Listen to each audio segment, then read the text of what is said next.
अच्छा, नेक्स्ट अब हम देखते हैं फॉर्मेट के अंदर हमारे पास सिलेक्शन पैन का एक ऑप्शन आ रहा है। तो व्हाट इज सिलेक्शन पैन? देखिए, जो जो हमारे पास जितनी भी डॉक्यूमेंट में इमेजेस होती हैं ना, उनको मैनेज करने के लिए, उनको छुपाने के लिए या उनको मैनेज करने के लिए सिलेक्शन पैन का इस्तेमाल किया जाता है। ये चीज़ आपने नोट कर लेनी है और नोट्स पे भी मौजूद है जो मैं आपको सेंड कर चुका हूँ। अब सिलेक्शन पैन पर जब क्लिक करेंगे तो देखें हर इमेज का एक नाम वो खुद से दे देता है। पिक्चर 3, 5, 6। अगर मैं पिक्चर 5 पर क्लिक करता हूँ तो ये वाली मेरी पिक्चर जो है वो सिलेक्ट हो रही है। अगर मैं पिक्चर 6 पर क्लिक करता हूँ तो ये वाली सिलेक्ट हो रही है। अगर मैं पिक्चर 3 पर क्लिक करता हूँ तो ये वाली पिक्चर मेरी सिलेक्ट हो रही है। ठीक है जी। तो अब आप यहाँ पर इनको मुख्तलिफ नाम दे सकते हैं। कैसे? पिक्चर 3 पर आप डबल क्लिक करें, इसको मैं सिलेक्ट करता हूँ तो इसको मैं, चूंकि ये येलो कलर में, इसको मैं येलो यहाँ पे इसका टाइप कर देता हूँ नाम। अब पिक्चर 6 को मैं क्लिक करता हूँ तो ये थोड़ी डार्क कलर के अंदर है, इसको मैं यहाँ पे डबल क्लिक करके तो सिलेक्ट करेंगे। उसके बाद आप यहाँ पे लिख दें ब्लैक लिख दें। ठीक है। उसके बाद ये वाली सिलेक्ट करें, ये ओरिजिनल इमेज है तो इसको मैं डबल क्लिक, यहाँ पे पिक्चर 5 पे डबल क्लिक करना है आपने तो ये रीनेम में आ जाएगा। अब आप इसको ऐसे सिलेक्ट करें, सिलेक्ट करने के बाद आप इसको यहाँ पे ओरिजिनल इमेज के नाम से सेव कर दें। ठीक है, बाय क्लिक कर दें। तो ये देखिए मैंने तीनों इमेजेस को डिफरेंट नाम दे दिए हैं। ओरिजिनल को क्लिक करूंगा तो ये ओरिजिनल वाली सिलेक्ट हो जाएगी, ब्लैक को क्लिक करेंगे ब्लैक वाली सिलेक्ट हो जाएगी, येलो को क्लिक करेंगे येलो वाली सिलेक्ट हो जाएगी। इससे आपको ये भी पता चल रहा है कि सबसे ऊपर कौन सी है। अभी येलो वाली सबसे ऊपर है, ये वाली। अगर मैं आपको यहाँ पे रख के देखूं ऐसे और इसको भी इधर करूं तो आप देख सकते हैं येलो वाली सबसे ऊपर है। ठीक है। तो अगर आप येलो वाली को सबसे पीछे लेके जाना चाहते हैं तो वही तरीका है कि यहाँ पर एरो में जाएं और सेंड टू बैक कर दें तो ये सबसे पीछे चली जाएगी। यहाँ से भी ये सबसे नीचे हो गई है। तो इस तरह से आप इनकी पोजीशन को भी चेंज कर सकते हैं। इसके अलावा सिलेक्शन पैन में और क्या होता है, देखें यहाँ पर एक आंख का निशान बना हुआ है तमाम इमेजेस के सामने। अगर ब्लैक वाली इमेज को हाइड करना है तो आप इसके सामने आंख के निशान के ऊपर क्लिक करें, ये हाइड हो जाती है। देखें इधर से गायब हो चुकी है। बेसिकली ये डिलीट नहीं होती, ये जस्ट हाइड होती है। अभी येलो वाली को क्लिक करें वो भी हाइड हो गई, ऊपर वाली को क्लिक करें वो भी हाइड हो जाएगी। तो कोई भी इमेज आप हाइड भी कर सकते हैं, शो भी कर सकते हैं। अगेन यहाँ पर आप क्लिक करें तो ये इमेजेस को शो भी कर देता है। ऊपर ऑप्शन है हाइड ऑल, अगर आप हाइड ऑल करते हैं तो सारी इमेजेस हाइड हो जाएंगी। शो ऑल यहाँ पर क्लिक करते हैं तो सारी इमेजेस शो हो जाएंगी। तो ये सेटिंग हमारी सिलेक्शन पैन के अंदर मौजूद है। यहाँ अपने इमेज को क्लिक करना है, फॉर्मेट में जाना है और सिलेक्शन पैन यहाँ पर मौजूद है। इसको ऑफ भी कर सकते हैं यहाँ से। अगर आप इसको क्लिक करते हैं तो ये ऑन हो जाएगा। फिर आप किसी भी इमेज को नाम दे सकते हैं और उनको शो और हाइड यहाँ से कर सकते हैं। नाउ इसको भी बंद कर देते हैं सिलेक्शन पैन को। अब मैं ये इमेज भी डिलीट कर देता हूँ और ये इमेज भी सिलेक्ट करके डिलीट कर देता हूँ कीबोर्ड से। इस इमेज को थोड़ा सा बड़ा कर लेते हैं।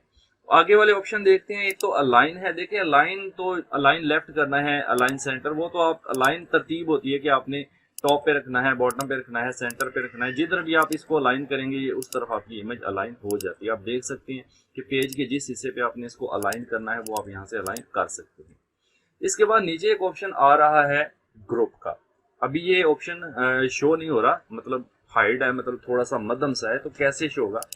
ये तब शो होगा जब आपके पास दो या दो से ज्यादा इमेजेस सिलेक्ट होंगी। इसी का डुप्लीकेट अगेन करते हैं और इस इमेज का अगेन मैं कलर जो है वो मैं बदल लेता हूँ। Ctrl+D से मैंने डुप्लीकेट किया।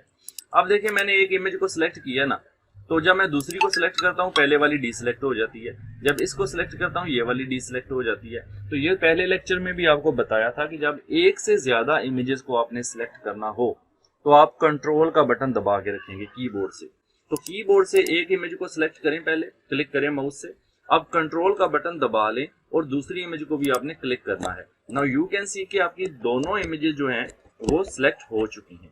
जब दोनों सिलेक्ट हो जाएं तो फॉर्मेट में जाकर आपने ग्रुप में जाना है और यहाँ पर आपने ग्रुप के ऊपर क्लिक कर देना है।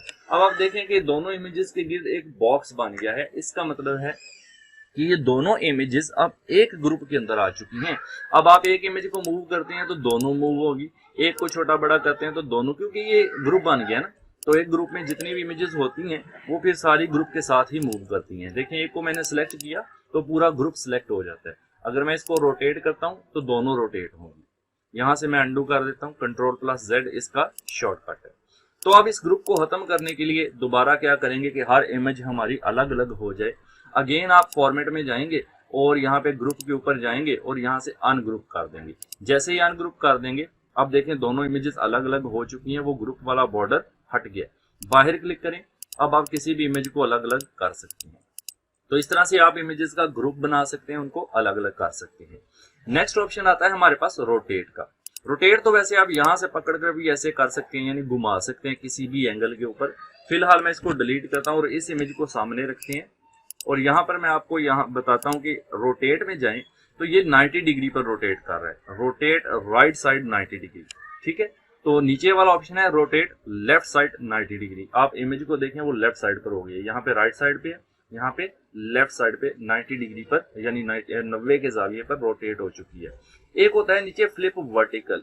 फ्लिप वर्टिकल में क्या होता है कि आपकी जो इमेज होती है ना वो टोटली उलट जाती है। अगर मैं इस इमेज को थोड़ा सा ना छोटा कर लूं तो थोड़ा क्लियरली बताता हूं आपको। ये इमेज यहाँ रखें, Ctrl+D करें, एक इमेज का डुप्लीकेट लें। अब मैं ये करता हूं कि ये वाली जो मेरी इमेज है इसको मैं फ्लिप वर्टिकल करता हूं। तो यहाँ पे आप रोटेट पे जाएं और यहाँ पे आप फ्लिप वर्टिकल करें तो देखें इमेज जो है जिसको मैंने फ्लिप वर्टिकल किया है वो टोटली उलट चुकी है। ठीक है, तो इससे आप ये कर सकते हैं। अगेन मैं इसको यहाँ से अंडू कर देता हूँ, यानी रिवर्स प्रोसेस Ctrl+Z से भी हो जाता है। अब अगला ऑप्शन है हमारे पास फ्लिप हॉरिजॉन्टल। फ्लिप हॉरिजॉन्टल में आपने अब गौर करना है। अभी आप देखें ये दोनों इमेजेस एक जैसी हैं। ये वाले परिंदे पे आपने गौर करना है, इसकी चोंच देखें ये लेफ्ट साइड पर है, इधर इसकी चोंच भी लेफ्ट साइड पर है। बट इस इमेज को मैं सिलेक्ट करता हूँ ये वाली, और इसको मैं यहाँ से कर देता हूँ फ्लिप हॉरिजॉन्टल। जब मैं फ्लिप हॉरिजॉन्टल पर क्लिक कर दूंगा, नाउ यू कैन सी कि ये परिंदा देखें इस तरफ हो चुका है राइट साइड पर, इधर ये लेफ्ट साइड पर ही है और इधर ये राइट साइड पर हो चुके हैं। इस तरह से इमेज के अंदर से उसका जो अक्स है वो उल्टा हो जाता है।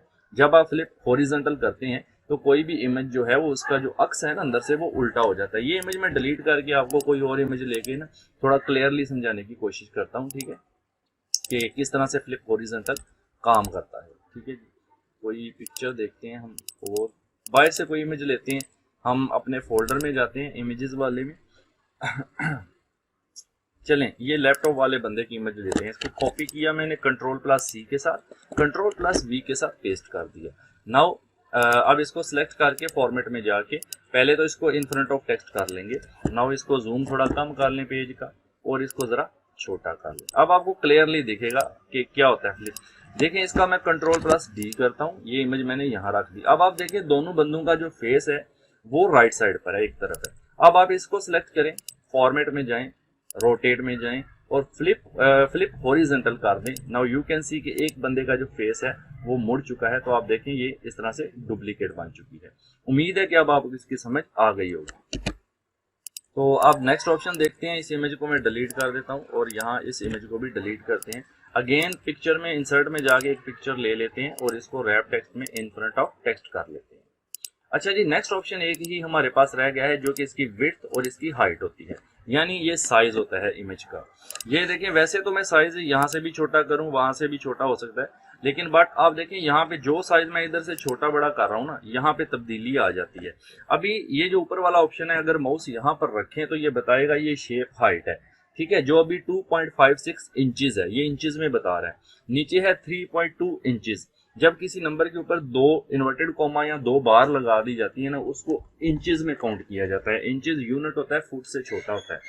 तो अब यहाँ से आप देखें, आप इसको क्लिक करें, अगर आप इसकी हाइट बढ़ाएं तो ये बढ़ रही है, बट इसके साथ साथ विड्थ भी बढ़ रही है, गौर से देखें। ठीक है, तो हम चाहते हैं कि जब हम हाइट बढ़ाएं तो सिर्फ हाइट ही बढ़े, विड्थ ना बढ़े। इसके लिए एक छोटा सा लॉक होता है, वो हटाना होता है। तो ये छोटा सा आपको एक छोटा सा एडवांस लेआउट साइज ये बटन का नाम है, इसको क्लिक करें तो यहाँ पर आप देखें लॉक एस्पेक्ट रेशियो लिखा हुआ है, इसको अनचेक कर दें। अभी टिक लगी हुई थी, मैंने टिक को हटा दिया है, अब ओके कर दें।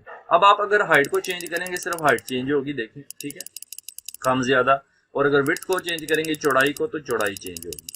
अब अगर आपसे कहा जाए कि 2x2 इंच की हमें एक पिक्चर बना के दो, तो आप यहाँ पे इसकी हाइट को सिलेक्ट करें और यहाँ पे 2 लिख के कीबोर्ड से एंटर कर दें। इसकी हाइट देखें, इसकी हाइट 2 इंच हो गई है। नीचे इसकी विड्थ होती है, विड्थ को भी सिलेक्ट करें और यहाँ पे 2 लिख के एंटर कर दें। अब ये 2x2 की इंच की एक इमेज यहाँ पर बन गई है।